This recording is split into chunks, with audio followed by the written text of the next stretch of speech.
Memperingati hari ulang tahun ke-81 kemerdekaan Republik Indonesia, Mahkamah Agung menggelar upacara bendera di halaman Gedung Mahkamah Agung Jakarta, Senin 17 Agustus 2026.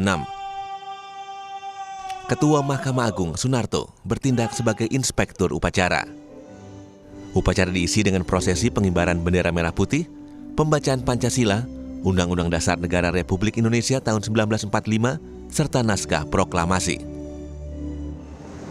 Peringatan kemerdekaan ini juga menjadi momentum bagi seluruh insan peradilan untuk kembali meneguhkan komitmen dalam menjaga integritas dan profesionalisme, serta terus meningkatkan kualitas pelayanan hukum kepada masyarakat.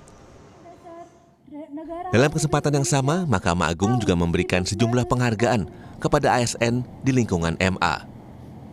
Penghargaan tersebut antara lain Satya Lencana Karya Satya 10, 20, dan 30 tahun dari Presiden Republik Indonesia, serta piagam penghargaan Satya Karya Sewindu dan Dwi Windu dari Ketua MA.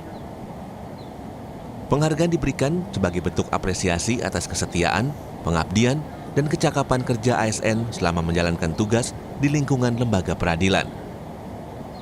Selain memanjatkan rasa syukur atas kemerdekaan Indonesia, doa juga dipanjatkan untuk korban bencana alam di Nusa Tenggara Timur, agar diberikan kekuatan dan ketabahan, serta proses pemulihan dapat berjalan lancar. Upacara diikuti oleh seluruh jajaran pimpinan dan pegawai Mahkamah Agung, termasuk Wakil Ketua MA bidang yudisial dan non-yudisial, Ketua Kamar, Hakim Agung, hingga pejabat dan pegawai di lingkungan MA, serta pengurus pusat Dharma Yukti Karini. Momentum Hari Kemerdekaan diharapkan semakin memperkuat semangat seluruh jajaran Mahkamah Agung dalam memberikan pelayanan peradilan yang berintegritas dan berkualitas untuk masyarakat.